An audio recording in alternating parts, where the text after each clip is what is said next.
บางเทื่ออาตมาได้นั่งรถโดยสารนี่ก็มีคติธรรมได้เห็นเด้มีตำรวจผู้หนึ่งเพื่อนประคองผู้แม่เพื่อนมาขึ้นรถโดยสารมานั่งอยู่ข้างหลังอาตมานี่แหละ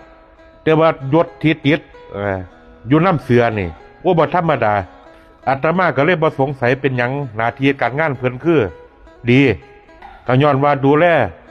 ผู้พ่อผู้แม่นี่ละอันนี้ก็เป็นบุญใหญ่ได้โยมเรามีอ้ายอันหนึงอยู่ข้างหน้าอาตมาบัดนี้เป็นวัยรุ่นอายุประมาณ15-16 ปีผู้สาวทั่วมาเลยโอ้ยคุยหวาน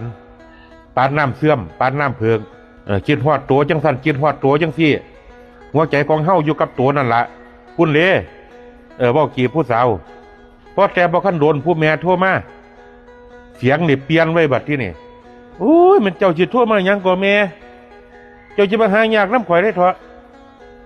สิกลับอยู่ไปหาหมู่เข้าเดียวมาอยากน้ำข่อยบอกกับแม่เราบอกบ่ม่วน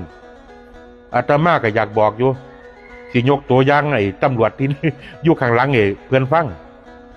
บักเท้าคันโตบอกกับพ่อกับแม่บอกบ่ม่วนนี่ชีวิตโตบ่เจริญเด้ก็อยากบอกว่าหลายดอกอยากบอกซ้ำนี่ละตอนนี้โตบ่คันได้ฮู้จักดอกตอนโตมีหน้าที่การงานนี่มันเล่นงานโตแท้